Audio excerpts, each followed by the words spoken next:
Saris December 21 Samantha గారిచే గొప్ప ప్రారంభం. ప్రతి 10,000 రూపాయల కొనుగోలుపై ఒక గోల్డ్ కాయిన్ ఉచితం. ఎన్ని దశాబ్దాలు తర్వాత అయినా సరే పరిచయం అవసరం లేదు. కొన్ని తరాల పాటు ఆయన వేసిన ముద్ర అలాగే ఉంది, రాబోయే తరాలపై కూడా అలాగే ఉంటుంది. ఈరోజు ఆయన మనవడు ఎస్వి రంగారావు గారు, ఆయన పేరు కూడా ఎస్వి రంగారావు గారే, ఈరోజు మనతో ఉన్నారు.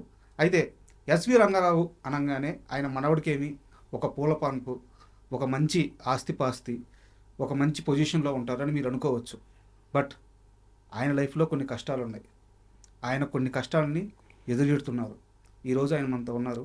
ఆయన లైఫ్ ఎలా ఉంది, ఎస్వి రంగారావు గారి లెగసీని ఎలా కంటిన్యూ చేస్తున్నారు, ఇలాంటి అన్ని విషయాల్లో తెలుసుకుందాం. సార్ నమస్తే. నమస్తే. ఎస్వి రంగారావు గారు అంటే మనకి దేవుళ్ళు ఉంటారు సార్, శివుడు, బ్రహ్మ, విష్ణువు ఇలా ఉంటారనమాట. త్రిమూర్తుల వాళ్ళని మేము అలా అంటే మనందరం కూడా అలా చూస్తుంటాం. చాలామంది దేవుళ్ళు ఉన్నా కానీ వాళ్ళ ముగ్గురట్ట. ఎంతమంది హీరోలు ఉన్నా, ఎంతమంది స్టార్లు ఉన్నా, ఇప్పుడు నేను చెప్పిన ముగ్గురు దేవుళ్ళ ప్లేస్ ఎలా అయితే ఉంటుందో ఇండస్ట్రీలో, ఎస్వి రంగారావు గారి స్థానం అలా ఉంటుంది. అది ఎవరు మ్యాచ్ చేసేది కాదు, మ్యాచ్ చేయబోయేది కాదు, మ్యాచ్ చేయడానికి సాధ్యమయ్యేది కాదు. అలాంటి ఆయన మనవడు మీరు. అంటే ఈరోజు మీతో కూర్చొని నేను మీ సక్సెస్ గురించో మీ సినిమాల గురించో మాట్లాడాల్సి వస్తే చాలా ఆనందపడేవాడిని, కానీ మీ కష్టాల గురించి మాట్లాడాల్సి వస్తుంది. కానీ కష్టాలు ఇస్ పార్ట్ ఆఫ్ లైఫ్ అండి. సో కష్టాలు లేకుండా లైఫ్ ఉంటే లైఫ్లో థ్రిల్లే ఉండదు. So it comes in part of parcel of life. నేను స్ట్రైట్గా పాయింట్కి వస్తున్నాను. మీ స్థలం కబ్జా చేశారు. అవునండి. మీ ప్రెస్ మీట్ పెట్టారు, చెప్పారు. అవును. ఎస్వి రంగారావు గారి మనవడు స్థలం కబ్జా చేస్తే ఆయన న్యాయ పోరాటం చేసి అక్కడ గెలవలేక మీడియా ముందుకు వచ్చి తన గోడును వెళ్ళబుచ్చుకోవాల్సిన అంత దుర్దితి, అంత పొజిషన్ ఎందుకు వచ్చింది? ఇది ఇవాళ నిన్న స్టార్ట్ అయింది కదండి, ఒక 30 ఏళ్ళ నుంచి నడుస్తుంది. ఇవాళ ఫ్రెష్గా స్టార్ట్ అయిన ఇష్యూ కాదు. ఒక 30 years బ్యాక్, అంటే నేను ఇంకా చిన్న పిల్లడుగా ఉన్నప్పుడు మా మేనత్ రెంట్కి ఇవ్వడం జరిగింది. అక్కడి నుంచి జరిగిన పరిణామాలతో ఇదండి. మనం డీటెయిల్గా ఫుల్గా వెళ్తే చెప్పుకుంటూ పోవాల్సిందే. లేదు, నేను చెప్తాను, నాకు తెలిసింది. ఎంత స్థలం, ఎన్ని అంటున్నారు? 446 గజాలు, 1966. 1966లో తాతగారు ఆ స్థలాన్ని కొన్నారు. తర్వాత దాన్ని 95లో కిరాయికి ఇచ్చారు. అవునండి. 98 వరకు వాళ్ళు రెంట్ కట్టారు. 98 నుంచి వాళ్ళు రెంట్ కట్టడం మానేశారు. 2002లో వాళ్ళు కోర్టుకు వెళ్ళి మీకు కాదండి 96లో రెంట్కి ఇవ్వడం జరిగిందండి. 97 వరకు రెంట్ కట్టాడు. తర్వాత కట్టట్లేదని మా అత్తయ్య కేసు వేశారు. 98లో కేసు వేశారు. ప్రొలాంగ్ కేసు రన్ చేశాక 2002లో ప్రాపర్టీని వెకేట్ చేసి బాకీలని కట్టమని కోర్టు ఆర్డర్ ఇచ్చింది. ఆర్డర్ని హైకోర్టులో అతను ఛాలెంజ్ చేశాడు. కోర్టు 5,000 రూపీస్ మంత్లీ మెయింటెనెన్స్ కోర్టులో డిపాజిట్ చేయమని అప్పటి నుంచి ఇవాళకి కడుతున్నాడు. అది అతనే అక్సెప్ట్ చేశాడు. ఒక సివిల్ సూట్లో, నేను వేసిన ఒక సివిల్ సూట్లో అతనే క్లియర్గా అక్సెప్ట్ చేశాడు, నేను ఇవాళకి రెంట్ కడుతున్నాను అని. ఓ పక్క ఆ వాదన తీసుకుంటాడు. అలాగే 2005లో మేము అమ్మేసినట్టు, అంటే నేను, మా బ్రదర్, మా సిస్టర్ అమ్మేసినట్టు ఒక ఫేక్ డాక్యుమెంట్ సృష్టించాడు. 2005కి మా సిస్టర్ పెళ్ళి అయింది. మా సిస్టర్ ఏమో ఢిల్లీ వెళ్ళిపోయింది. నేను హైదరాబాద్ వచ్చేసాను. మా అన్నయ్య ఏలూరులో ఉన్నాడు. మేము రిజిస్ట్రేషన్ చేయట్లేదు, సేల్ డీడ్ చేసాము అనేది అతని వాదన. కోర్టుకి వెళ్ళాడు. కోర్టులో కేసు వేస్తే కోర్టులో నోటీస్ సర్వ్ చేయమంటారు. జనరల్గా ఏ కోర్టులో మీరు ఏ కేసు వేసినా కన్సర్న్ పార్టీకి నోటీస్ సర్వ్ చేయాలి. డాక్యుమెంట్లో చూపించేదేమో మా మెడ్రాస్ ప్రాపర్టీ డాక్యుమెంట్ అడ్రస్ ఇస్తాడు. ఇక్కడ నోటీసెస్ ఏమో సికింద్రాబాద్లో ఏదో ఒక అడ్రస్కి సర్వ్ అవుతాయి. ఫేక్ నోటీసులు అంటే అడ్రస్ మీకు తెలియదు, మనకు అసలు విషయం తెలియదు. 2007 ఆ టైంలో 2007-8లో మామూలుగా ఇవన్నీ మేము చిన్నపిల్లలు కాబట్టి మా అత్తయ్యలు చూసుకుని ఉన్నారు. సడన్గా వన్ ఫైన్ డే వాళ్ళు యూఎస్ నుంచి వచ్చాక ట్యాక్స్ కట్టడానికి వెళ్తే, ఎవరు మీ ప్రాపర్టీ కాదు కదండి, శ్రీనివాస్ గారి ప్రాపర్టీ, మీరు ట్యాక్స్ కట్టడం ఏంటి అని అడిగారు. అప్పుడు మనకు విషయం తెలిసింది. అది ఎప్పుడైతే మేము అమ్మేసినట్టు డాక్యుమెంట్ ఉందో, మేము కంపల్షన్తో మేము పార్టీ అయ్యి మేము క్రిమినల్ కంప్లైంట్ రేస్ చేయడం జరిగింది. 2008లో ఒక ఎఫ్ఐఆర్ బుక్ అయింది. ఎఫ్ఐఆర్ బుక్ అయిన తర్వాత ఇన్వెస్టిగేషన్ తెలిసిందే కదా, నడుస్తుంది. తర్వాత కోర్టు వారు ఏం చేశారంటే ఫారెన్సిక్ ల్యాబొరేటరీకి మన సంతకాలు వెరిఫై చేయమని, ఆ డాక్యుమెంట్లో ఉన్న సంతకాలు మన కోర్టులో కొన్ని సంతకాలు పెట్టమన్నారు. మేము కోర్టులో అన్ని సంతకాలు పెట్టడం జరిగింది. 2017లో అది ఎవిడెన్స్ వచ్చింది. ఫారెన్సిక్ రిపోర్ట్లో సంతకాలు మాయి కాదు, ఫోర్జ్డ్ సంతకాలు అనేది తేలిపోయింది. ఓకే. ఆ తర్వాత 2017లో 390 ఆఫ్ 2017 కింద ఒక ఛార్జ్ షీట్ ఫైల్ అయింది, కోర్టులో ప్రజెంట్ చేశారు. అక్కడి నుంచి ట్రయల్ నడుస్తుంది. ఇది ప్రాసెస్. ఈ లోపల అక్కడ ఎలాంటి కట్టడాలు కట్టకూడదు, సేల్స్ ఉండకూడదు అని చెప్పేసి అది మొన్న వచ్చింది. అది ఏంటంటే అంతకుముందు ఒక ఇల్లు ఉండేదండి. ఇదంతా జరుగుతున్న తర్వాత ఇప్పుడు ట్రయల్ ఎప్పుడు జడ్జ్మెంట్ వస్తుంది అని మనం వెయిట్ చేస్తున్న టైంలో ఎప్పుడు ట్రాప్ చేసాడో మా బ్రదర్ని ట్రాప్ చేయడం జరిగింది. ఓకే.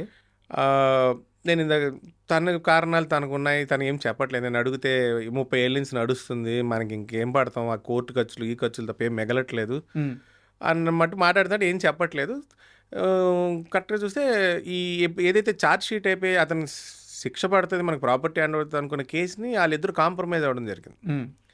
వన్స్ ఆ విషయం తెలియంగానే అడిగాను, మా వాడు సరిగ్గా సమాధానం చెప్పట్లేదు. సరే వెంటనే నేను వెళ్ళి ఫ్రెష్గా కంప్లైంట్లు ఇస్తూ వచ్చా. ఫ్రెష్గా కంప్లైంట్లు ఇస్తుంటే ఎక్కడ ఏ రెస్పాన్స్ రావట్లే.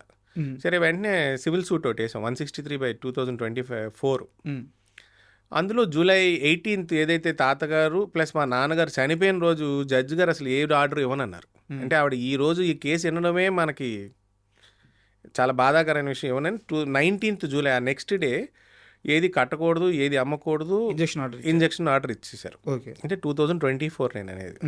ఆ తర్వాత అప్రోచ్ అయితే సిసిఎస్ వాళ్ళు ఒక కేసు రిజిస్టర్ చేశారు. తర్వాత మొన్న 9th మంత్లో నాంపల్లి పిఎస్లో ఒక కేసు రిజిస్టర్ అయింది. ఏదైనా కోర్ట్ ఆర్డర్స్ని వైలేట్ చేస్తున్నారని నేను రిపీటెడ్గా వెళ్ళి నేను అక్కడ పని ఆపిస్తుంటే గొడవ జరుగుతుంది కదండి ఆటోమేటిక్గా. దాని మీద 2 పార్టీలను పిలిచి కౌన్సిలింగ్ చేసి విషయం చెప్పాం. సో మనం అలాగా ఆర్డర్స్ తెచ్చుకోవడం జరిగింది. అది ఇంప్లిమెంట్ అవ్వట్లే. మీకు out and out right that fellow doesn't have any, ఎలా చెప్పాలంటే ఏ ఒక్క మినిమం ఇది కూడా మెయింటైన్ చేయట్లేదండి. అతనికి పోలీసులు అంటే భయం లేదు, కోర్టు ఆర్డర్స్ కానీ ఎందుకంటే అతను లాబీయిస్ట్ లాగా లాబీ చేసుకుంటుంటే ఎవరో ఒక చోట కాంప్రమైజ్ అయిపోతున్నారు. మనకు అన్యాయం జరుగుతుంది, అంతకనే ఏం లేదు. అంటే ఇక్కడ మీ బ్రదర్ కాంప్రమైజ్ అయ్యి తను ఏమన్నా అమౌంట్ తీసుకున్నారా? అది ఇప్పుడు దాకా క్లారిటీ లేదండి. వాళ్ళు ఏ మూవీ ఇప్పుడు దాకా ఇంత కేసు ఒక 1.5 year నుంచి నడుస్తున్నా జనరల్ కాంప్రమైజ్ ఒక ఎంఓవీ ఉంటుంది, ఆ ఎంఓవీ పబ్లిష్ చేయాలి. మా వాడు ఏమో తీసుకోలేదు అంటాడు. అతనేమో ఉన్నది అని అతను కమిట్ అవ్వట్లేదు, ఎక్కడ కోర్టులో సబ్మిట్ చేయట్లే. అతను అసలు నా కేసే నిలబడదని ఒక కొత్త రూల్ ప్రకారం వేసాడండి. ఓకే. అతను వేసిన పిటిషన్ కోర్టు కొట్టేయడం కూడా జరిగింది. కేసు చెల్లదు అని మీరు ఈ స్టేజ్లో చెప్పడానికి లేదు. It is a long debatable issue. అతను టైం ల్యాప్స్ అయిపోయిన టైం తర్వాత వీళ్ళు కేసు వేస్తే చెల్లదు అని ఒక క్రైటీరియా తీసుకున్నాడు. ఓకే. కానీ మన న్యాయశాస్త్రం ప్రకారం ఒక రూల్ ఉందండి, ఎనీ సివిల్ డిస్ప్యూట్కి 3 years లోపలే అపీల్కి వెళ్ళాలని. కానీ వెన్ సివిల్ డిస్ప్యూట్లో ఎప్పుడైతే క్రిమినల్ ఇంటిమిడేషన్ ఉంటుందో, క్రిమినల్ ఆస్పెక్ట్స్ ఉంటాయో దానికి టైం లిమిట్ లేదు. ఓకే.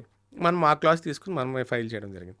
నిన్నటి ఒక లాస్ట్ వీక్ కూడా హైకోర్టుకి వెళ్ళి మళ్ళీ పిటిషన్ వేసుకున్నాం. హైకోర్టు నుంచి మళ్ళీ స్టే ఆర్డర్ వచ్చింది.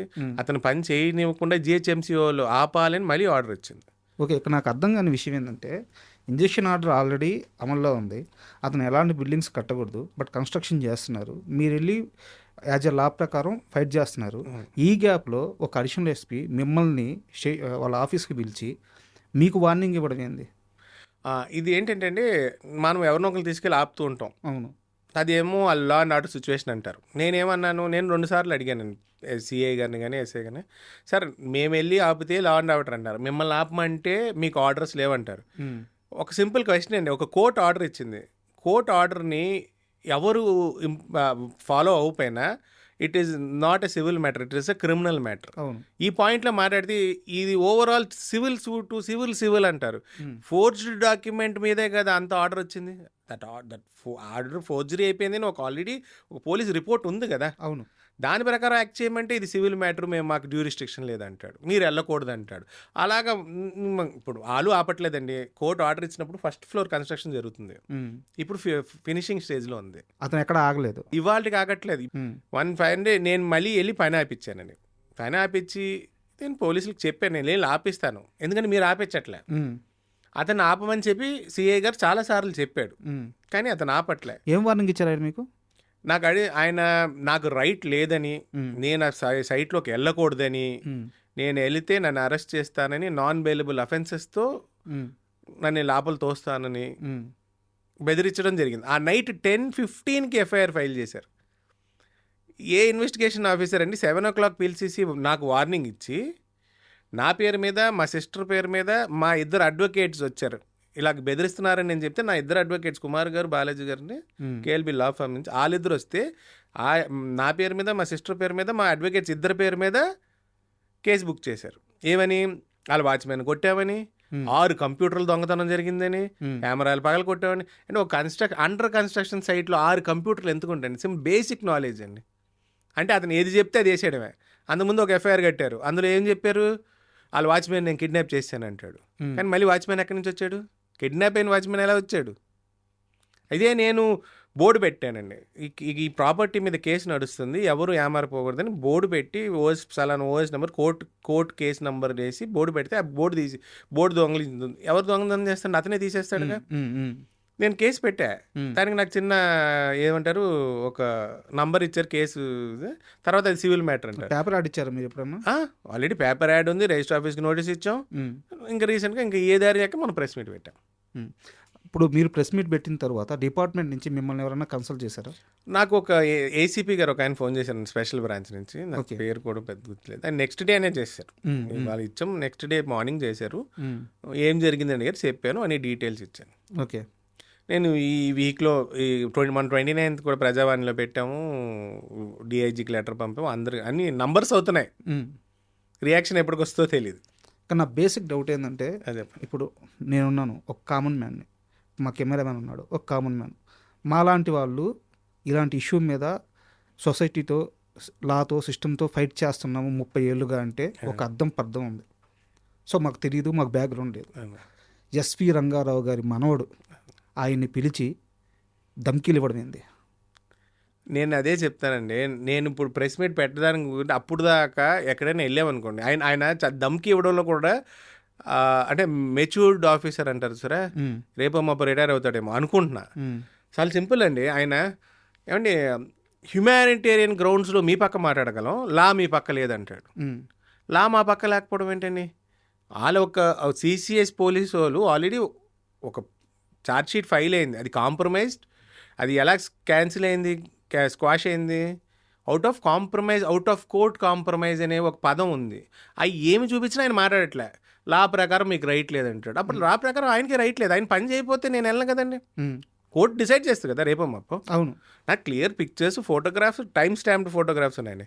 అసలు చాలా సింపుల్ లాజిక్. ఆయన నన్ను పిలిచి మాట్లాడేప్పటికి ఆయనకి నా తరపు లాయర్లు ఎటు వచ్చారో కూడా తెలియదు. ఇద్దరు వస్తే ఇద్దరిలో మా తరపు ఒకడు అతని తరపు ఒకడు అనుకుంటున్నాడు ఆఫీసర్. ఆయనకి బ్లంట్గా విషయం తెలియదు. మరి అవుట్ ఆఫ్ ఆయన మాయ మాటలు చెప్పాడో, లేకపోతే ఆయన సుపీరియర్స్కి చెప్పడం వలన ఈయన వచ్చాడు, లేకపోతే ఇంకా అదర్ ఏదో జరిగినాయో తెలియదు. ఆయనకి అసలు మనకి మాట్లాడే ఛాన్స్ ఇవ్వకపోతే మనం ఏం చెప్తాం? మీ బ్రదర్ అటు వస్తున్నాడమ్మా, నువ్వు వెళ్ళడానికి వీలేదు. మా బ్రదరే అసలు ఆల్రెడీ అలా అనుకుంటే మేమందరం కలిసి కదా ఫస్ట్ ఫోర్జరీ కేసు వేసింది. అవును. ఒకరైతే సరిపోదు కదా, ఆయన కాంప్రమైజ్ అయితే అవ్వదు కదా. సరిపోదు. అవును. ఆ కాంప్రమైజ్ అయిన దాని గురించి ఆయన అసలు వినట్లేదు కదా. ఆయన ఏమన్నాడు? హ్యుమానిటేరియన్ గ్రౌండ్స్ లేకపోతే మీ వంక నేను సింపథైజ్ చేయగలను, కానీ నువ్వు సైట్లోకి వెళ్తే కుదరదు. ఆయన పట్టుపట్టి నైట్ 10-15 ఎందుకండి ఎఫ్ఐఆర్ కట్టించాలి? ఇన్వెస్టిగేషన్ చేసుకోవాలి కదా. నాకు డౌట్. సో ఇప్పుడు ఆయన చెప్పే లెక్క ప్రకారం, లా అండ్ ఆర్డర్ ప్రకారం మీరు అక్కడికి వెళ్తే గొడవలు అవుతున్నాయి కాబట్టి మీరు వెళ్ళకూడదు, ఆపారు. సో అది ఆయన డ్యూటీ, దాన్ని నేను అగ్రీ చేస్తాను. బట్ కోర్టు ఆర్డరు ఉన్నప్పుడు కన్స్ట్రక్షన్ జరగకూడదు కదా. ఫస్ట్ ఫ్లోర్ నుంచి 5th ఫ్లోర్కి పోతుంది కదా. ఫస్ట్ ఫ్లోర్ 5th ఫ్లోర్ కదండి, ఇల్లీగల్గా ఒక ఫ్లోర్ 6th ఫ్లోర్లో కూడా ఉంది. మరి ఆ కన్స్ట్రక్షన్ ఆపే బాధ్యత ఎవరిది? వాళ్ళది కాదంటండి. మేము కోర్టు నుంచి వాళ్ళకి డైరెక్షన్ ఇప్పించాలంటే ఆపకూడదని. నేనన్నా కోర్టు ఆర్డర్స్ని ఇంప్లిమెంట్ చేయడానికి, ఒక కోర్టు ఆర్డర్ ఇచ్చాక ఇంప్లిమెంట్ చేయడానికి కోర్టు మీకు వాళ్ళకంటే స్పెసిఫిక్గా ఇన్వాల్వ్ అవ్వండి, వెళ్ళి ఆపించండి అని ఆర్డర్ ఇవ్వాలంట. మన కోర్టులో ఆర్డర్స్ వచ్చినాయండి, ఆర్డర్స్ ఫాలో అవ్వట్లేదని కంటెంప్ట్ కేసు వేసామండి. అడ్వకేట్ జనరల్ని వేసి మొత్తం రికార్డ్ చేయించమనండి. జిహెచ్ఎంసీకి వెళ్ళి కంప్లైంట్లు పెడితే వాళ్ళు నోటీసులు సర్వ్ చేశారండి. ఏది సెట్ బ్యాక్స్ వైలేషన్ జరుగుతుంది, పని జరగకూడని కోర్టు ఆర్డర్ ఉంది, మీరు చేస్తున్నారని. 5 ఆర్డర్స్ వచ్చాక ఆడేం చేశాడు, జూనియర్ కోర్టుకి వెళ్ళాడు. నాకు ఆల్రెడీ ఏంటిది జెన్యూన్ పర్మిషన్ ఉంది, జిహెచ్ఎంసీ వాళ్ళు కావాలని ఇబ్బంది పెడుతున్నారని. అక్కడెక్కడ మన పేరు చూపించాడు. అతను ఆల్రెడీ కోర్టుల్లో తిరిగే ఒక మనిషి అండి. అతని కేసులు లేకపోతే అతనికి నిద్ర పట్టదు. 16 కేసులు ఉన్నాయండి, 16 ఇటువంటి కేసులే.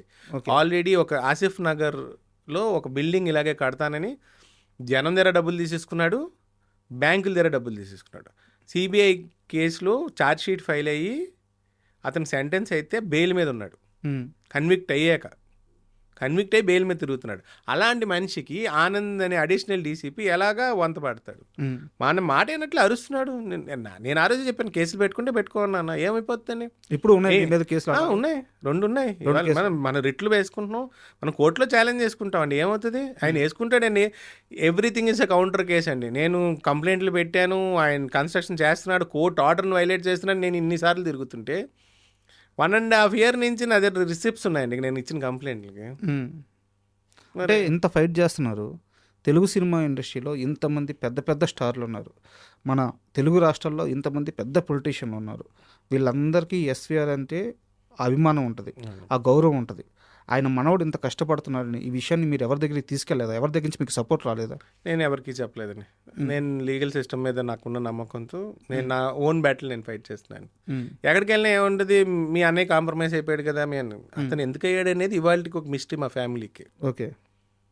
ఎవరికి తెలియదు. అతను చెప్పేది మాటకి ఇతను చెప్పే మాటకి ఏది సంబంధం ఉండదు. సో మన ఫైటింగ్ మనం చేసుకోవాలండి. ఇంకా తాతగారు ఎంత కొన్నారు? ఇప్పుడు మార్కెట్ ప్రకారం ఎంత? ఐడియా లేదండి ఆయన ఎంత కొన్నారో. 66 కదండి, విత్ ఫ్యూ థౌజండ్స్, 30,000 40,000 ఉంటుంది. ల్యాండ్ ప్రకారం అయితే అప్రాక్సిమేట్లీ 10-12 crores ఉంటుందండి. నేను మొన్న చూసిన దానిలో అతను ఇంకా కన్స్ట్రక్షన్ చేయకుండా ఒక ఫ్లాట్ అమ్మాడండి ఫర్ 1.60 crore రిసిప్ట్. ఒక అతను డాక్టర్ గారు కొనుక్కుని ఆయన చూపించారు రిసిప్ట్. ఇప్పుడు అక్కడ కొంటున్న వాళ్ళంతా వాళ్ళు కూడా మోసపోయినట్టే కదా. నేను ఆయనకి చెప్పానండి, ఇప్పుడు నాకు ఒక క్లయింట్ తెలిసాడు, వాళ్ళ దగ్గర మోసపోయిన ఒక మనిషిగా నాకు కనిపించాడు, ఒక డాక్టర్ గారు. ఆయన పోలీస్ స్టేషన్కి వచ్చాడు. ఇది ఎంత ఎప్పుడు జరిగింది, నేను అక్కడికి వెళ్ళి గొడవ చేయడం, బోర్డులు పెట్టడం, బ్యానర్లు కట్టడం. సో ఆ ఏరియాలో ఏదో జరుగుతుందని వాళ్ళ బంధువులు ఫోన్ చేసి చెప్పాడు, అక్కడికి వచ్చాడు, స్టేషన్కి వచ్చాడు.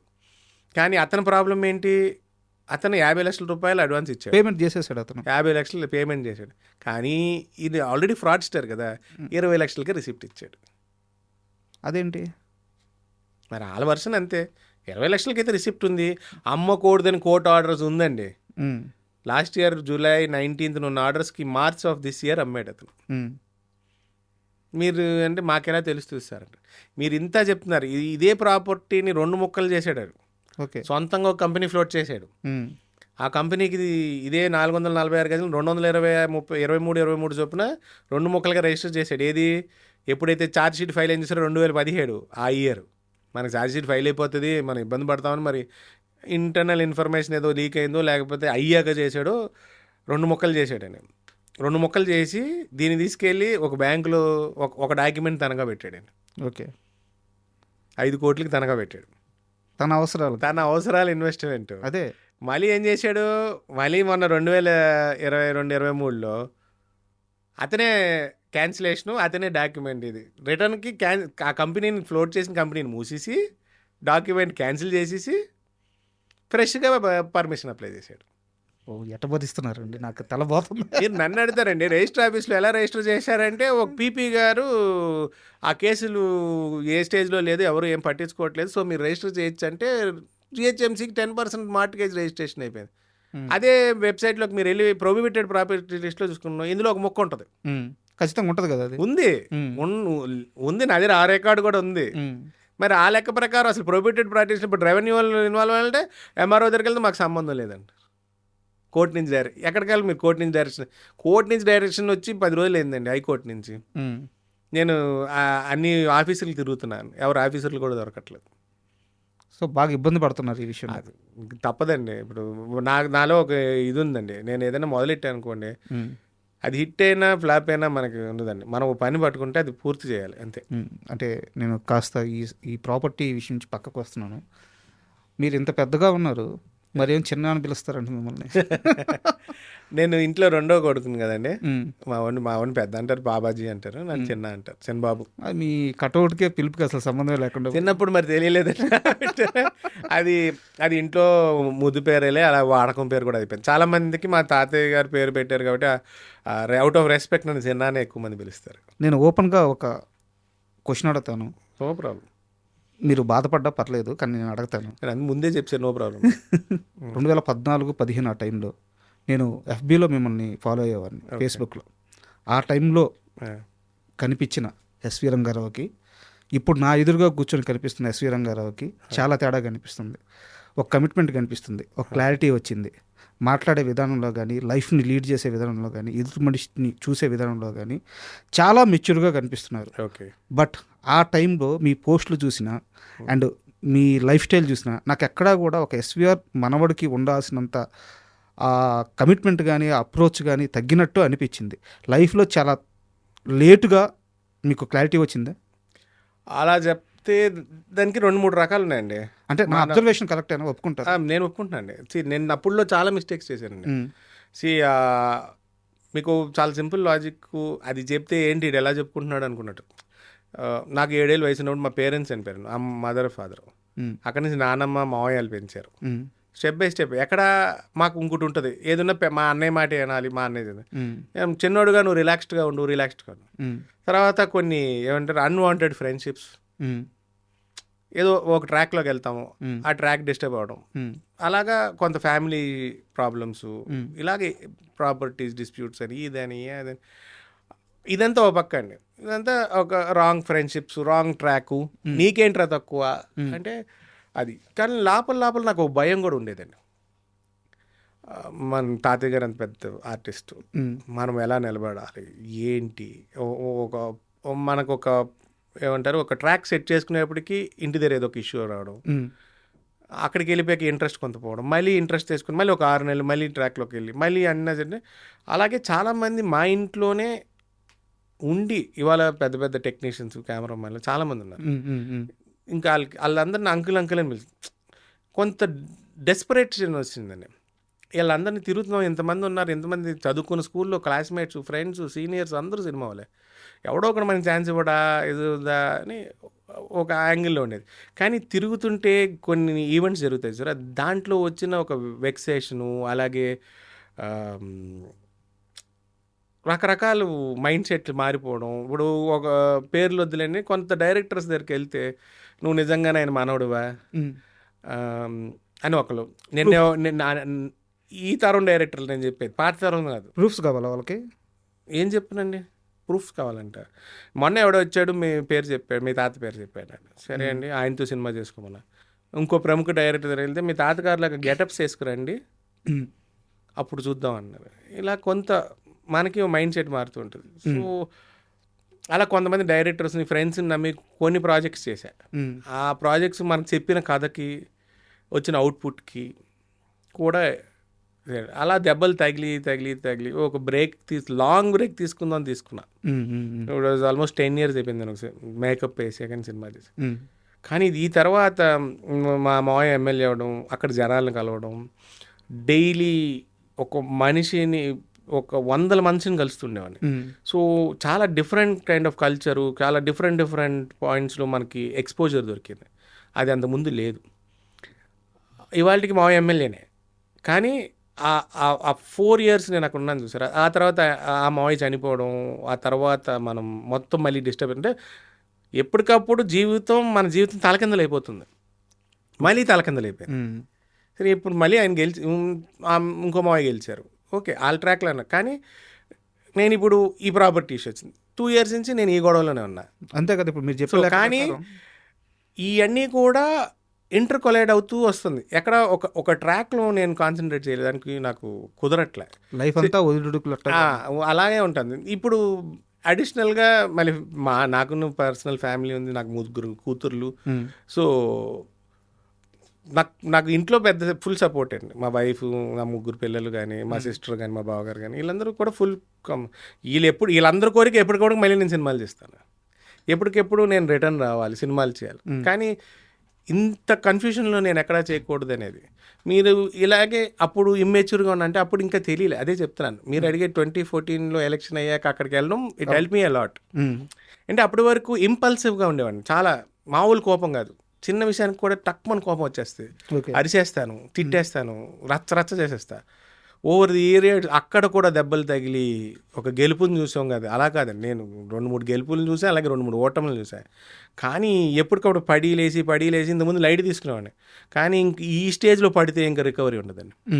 So I become more matured. కోపాన్ని తగ్గించుకున్నాను with help of the family basically.